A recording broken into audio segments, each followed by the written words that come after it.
आए दोस्तों, आपका मेरे YouTube चैनल पर स्वागत है। और आज हम जानेंगे डायरेक्ट एंड इनडायरेक्ट स्पीच के बारे में। यह जो चैप्टर है हाई स्कूल और इंटर दोनों क्लास के लिए इम्पोर्टेंट होता है और इससे कोई न कोई क्वेश्चन जरूर पूछा जाता है। तो आप थोड़ा सा इसको जानने का प्रयास करेंगे और सामान्य बोलचाल में, एक सामान्य परिवेश में भी लोग बोलने में इसका प्रयोग कर सकते हैं, करते भी हैं। तो यह लेसन आपके लिए बहुत महत्वपूर्ण है। तो थोड़ा सा आप इसे ध्यान से देखें, जानें और समझने का प्रयास करें। डायरेक्ट एंड इनडायरेक्ट स्पीच, यह इसका नाम है। अगर हिंदी की बात करें तो डायरेक्ट मीन्स होता है प्रत्यक्ष, एंड और इनडायरेक्ट अप्रत्यक्ष। स्पीच मीन्स होता है कथन या भाषण। ठीक है, तो प्रत्यक्ष और अप्रत्यक्ष कथन, यह इसका अर्थ है।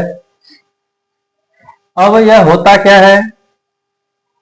डायरेक्ट स्पीच की बात करें, डायरेक्ट स्पीच, तो अगर हम इसकी परिभाषा दें या एक वाक्य में कहना चाहें तो जब हम वक्ता यानी स्पीकर या कहने वाले की बात को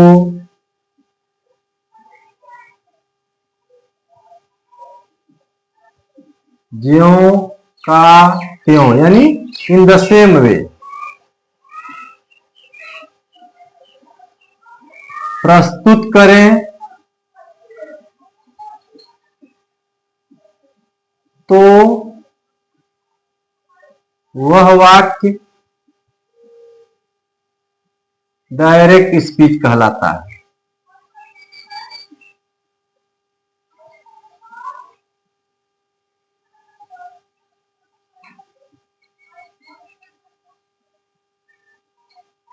ठीक है, यानी जब हम वक्ता की बात को उसी रूप में ज्यों का त्यों प्रस्तुत करें, लिखें या कहें तो वह वाक्य डायरेक्ट स्पीच कहलाता है। जैसे एग्जाम्पल दे दें,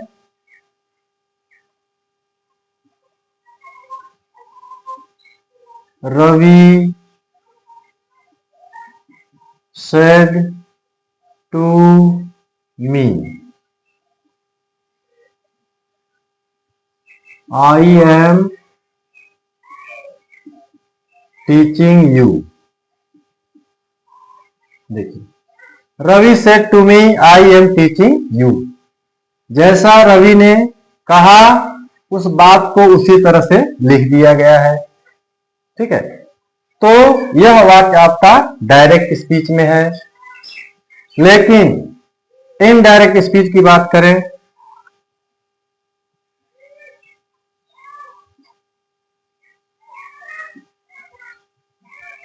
इनडायरेक्ट स्पीच, तो जब हम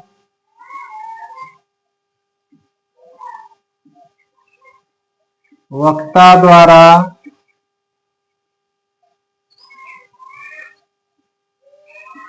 कही बात का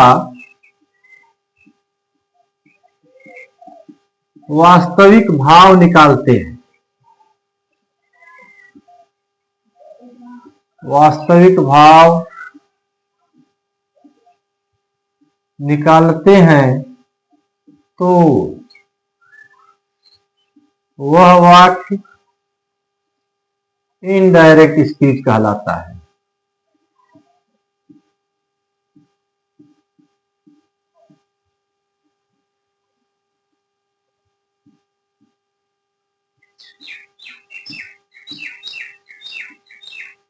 ठीक है, यानी जब हम वक्ता द्वारा कही बात का वास्तविक भाव निकालते हैं, ठीक है, जैसा वो कहता है उसी रूप में नहीं कहते हैं, वास्तविक भाव निकालते हैं, उसने वास्तव में कहा क्या तो वह वाक्य इनडायरेक्ट स्पीच कहलाता है। अब इसी को, जो आपका एग्जाम्पल है, इसी को हम इनडायरेक्ट बना दें।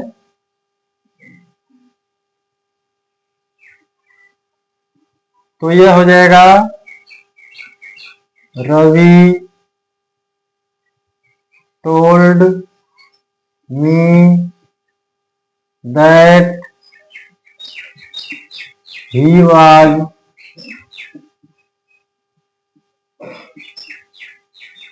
teaching me. Ravi told me that he was teaching me. ठीक है, ये हो गया आपका भाव। यहां देखिए, अब रवि ने मुझसे कहा, जो रवि सेड टू मी है, इसका अर्थ हो गया रवि ने मुझसे कहा आई एम टीचिंग यू, मैं तुम्हें पढ़ा रहा हूं। लेकिन जब आपने इनडायरेक्ट स्पीच के तहत उसका भाव निकाला तो अर्थ हो गया रवि ने मुझे बताया कि वह मुझे पढ़ा रहा था। देखिए, लग रहा है कि अर्थ में परिवर्तन हो गया। यहां कह रहा है कि मैं तुम्हें पढ़ा रहा हूं, और इनडायरेक्ट का भाव आ गया वह मुझे पढ़ा रहा था। तो ये थोड़ा सा अंतर आ रहा है, लेकिन वह अंतर टेंस का है। ठीक है, यहां प्रेजेंट टेंस में बात कही गई, लेकिन जो रिपोर्टिंग वर्ब है वह पास्ट टेंस को इंगित कर रहा है। इसलिए जब भाव लिया गया तो इनडायरेक्ट स्पीच का भाव आ गया पास्ट टेंस में, इसलिए वहां था आ रहा है। ठीक ना।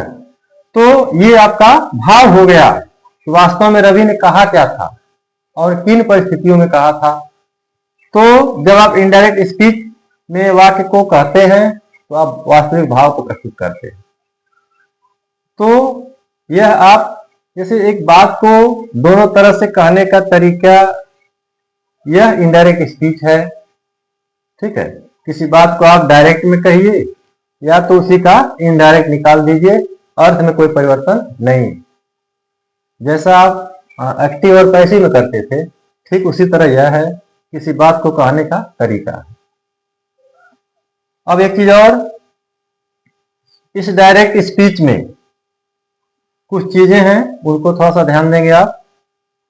यहां जैसे रवि सेड टू मी, यह वाक्य है, और आई एम टीचिंग यू। जो इन्वर्टेड कॉमा के बाहर वाला भाग होता है उसको हम लोग कहते हैं रिपोर्टिंग वर्ब। रिपोर्टिंग वर्ब, ठीक ना। और जो बात वक्ता द्वारा कही जाती है उसको कहते हैं रिपोर्टेड स्पीच।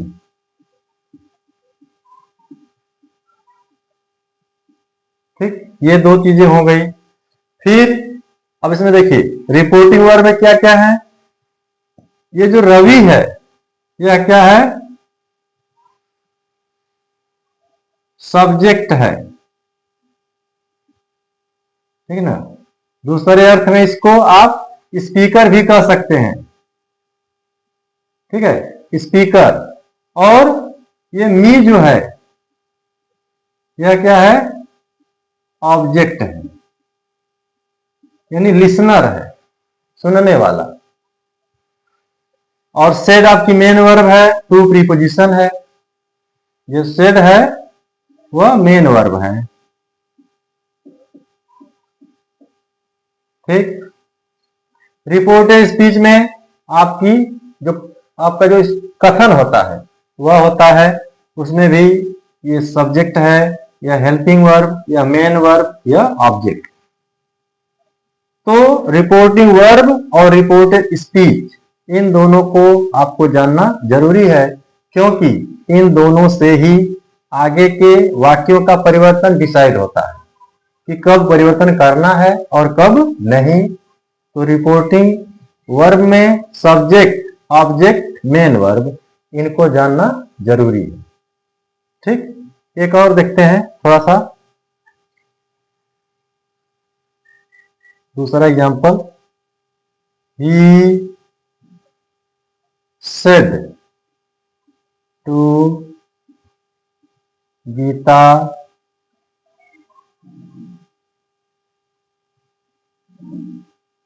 दे आर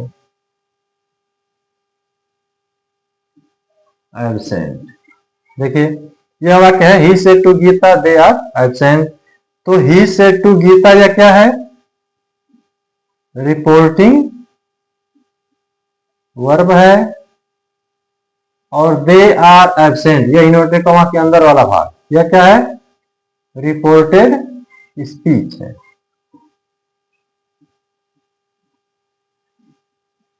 ठीक है ना। तो अब इसमें देखिए ही क्या है, स्पीकर है, गीता क्या है, लिसनर है, और सेड मेन वर्ब है, टू प्रीपोजिशन है, दे आर एब्सेंट ये पूरा भाग रिपोर्टेड स्पीच है, यानी वक्ता द्वारा यही बात कही गई है। तो जब आप इसका इनडायरेक्ट स्पीच बनाएंगे तो